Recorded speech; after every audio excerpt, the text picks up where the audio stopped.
Hey friends, Sam Haymart for Test Driven TV. Today I'm test driving the 2016 Hyundai Tucson. It's all new this year, completely redesigned from the ground up, and this is a fully loaded all-wheel drive model, which means it has a new 1.6-liter turbocharged engine under the hood, plus that new 7-speed dual-clutch transmission. Now I mention those things because this has a lot of competitors: the Ford Escape, the Toyota RAV4, the Honda CR-V, and the Nissan Rogue, just to name a few, and they've all got different types of powertrains. So I'm really curious to see how this drives, as well as how it compares inside and out to all of those.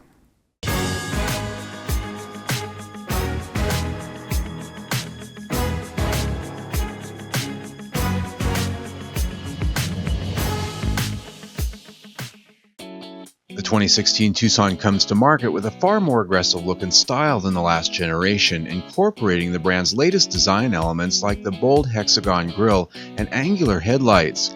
Creases and bends in the sheet metal are more deliberate now, and they go a long way to giving it a new presence.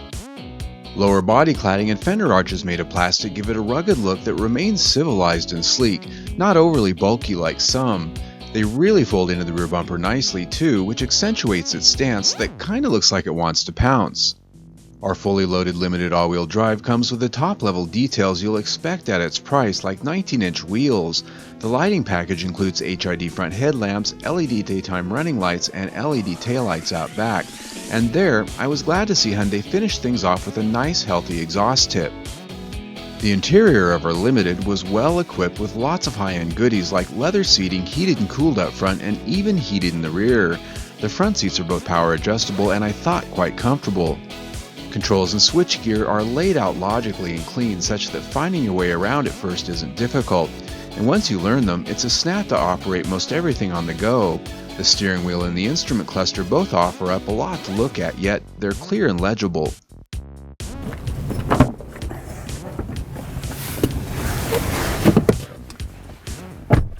Now, if you're sitting in the back seat here, I think you're actually going to be pretty comfortable, and for a few reasons. The first one is there's plenty of legroom here. Now these seats right here, they're not all the way forward, not all the way back, and so you can see that I've got plenty of room. I'm about 5'9". The other thing is this seat cushion down here, it's at a reasonable height. Some of these compact crossovers, they sit you down pretty low and your knees are perched up, and I'm not really getting a lot of that here.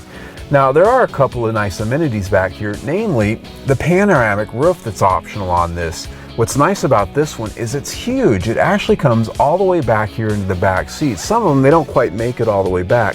And more important than that even, the front opening section actually comes part way back into this rear seat area. Some of those, they really only give the front passengers a little bit of open air. Another nice amenity back here is HVAC vents. Not everyone in class has it, and the last thing is these seat backs, they do adjust very nice because it's just nice to be able to set it the way you like it.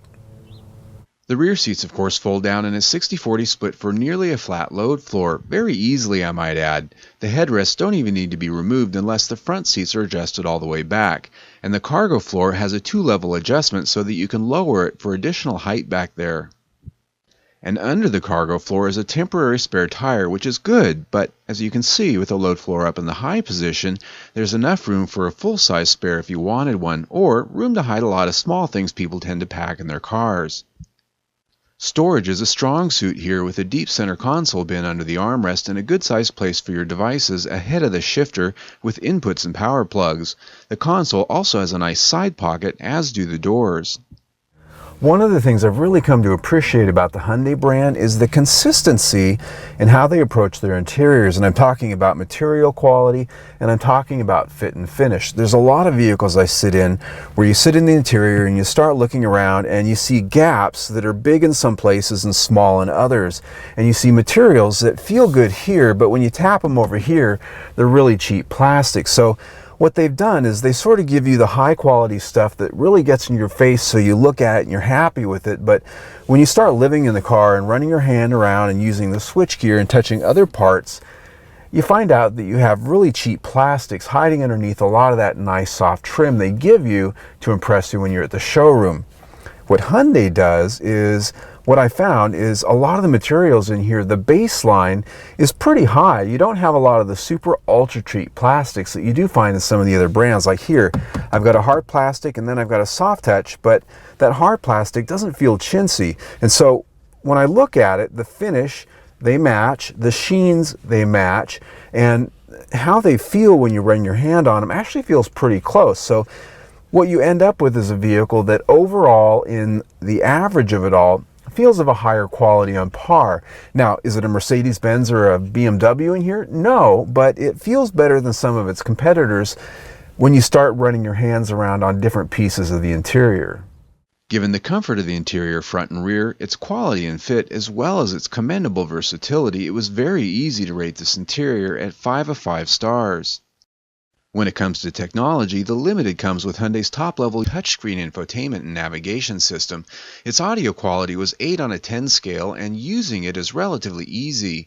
It has virtually everything except for a CD player, getting to be less important these days. There is a bit of a learning curve, and some of the steering wheel controls aren't as intuitive as they could be here as they relate to the menus on the screen.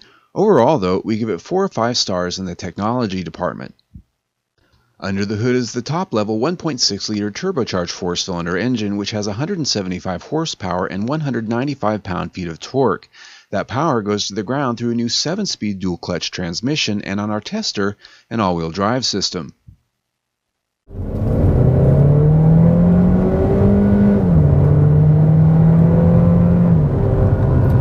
Not terribly noisy. And that's a good thing. With 1.6 liters, it's a pretty small engine. Even with a turbocharger, it's going to have to work pretty hard to move a big SUV like this. And so, even though it is working hard, at least it wasn't so noisy and thrashy that you wouldn't want to step on the gas once in a while. And the power, a little bit more than adequate, I'd say. Not quite as powerful as the 2-liter EcoBoost that you get in the Ford Escape, but it is more powerful than the base engine, as well as some of the base engines in competitors. And this transmission actually does a pretty good job of behaving for a dual clutch automatic, because it's really not a traditional automatic, meaning that it's what I call a robotic manual. It's a manual transmission that's actually shifted and the clutch is operated by the computer. But mechanically, it's virtually identical to a manual transmission. So its shifts tend to have that same direct feel that a manual has, only it just shifts by itself. Now, the one area that this does differ from an automatic is the way it feels when you take off from a stop. It does once in a while have that hesitancy that these types of transmissions offer up, but it's pretty well behaved.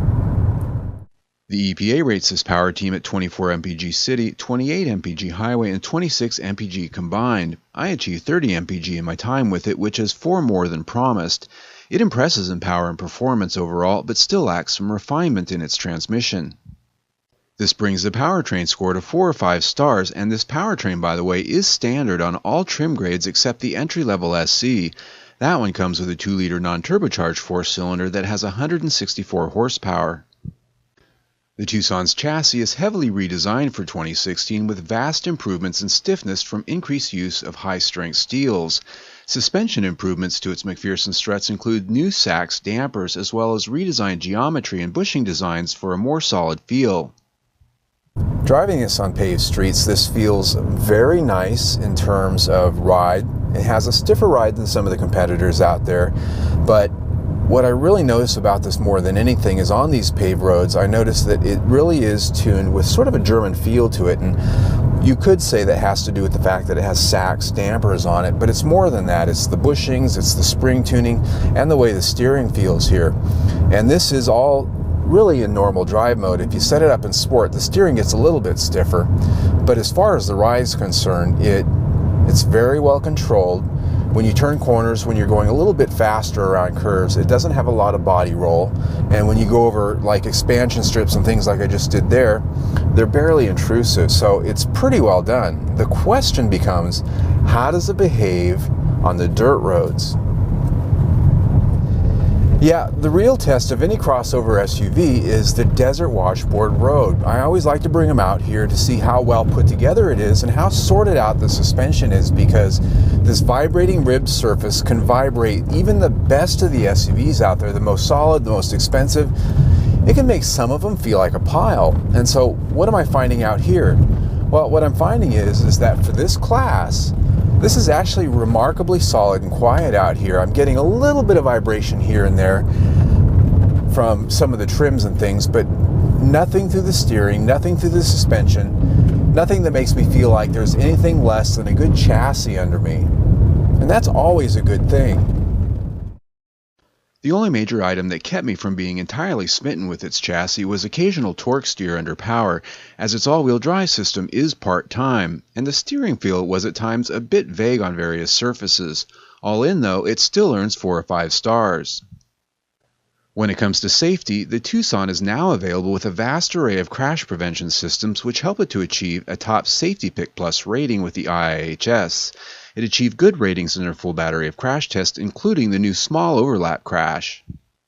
And that sense of solid quality translates to the big picture too. The exterior and the interior exhibited exemplary fit and finish. It felt and sounded solid, only developing some rattle and shake on rougher roads. Quality feel comes in at 5 of 5 stars. Well folks, finishing it up for the Hyundai Tucson, I was very impressed with a few key areas. First of all, the interior. As I said when I was in there, I really appreciated the fact that it's got consistent quality almost everywhere your hands roam, and it's pretty rare in the auto industry. And that quality also extends out here to the body fit and finish as well. It's just very impressive for the class, I think. Also, the fuel economy, 30 mpg for a crossover SUV with all-wheel drive and the more powerful engine.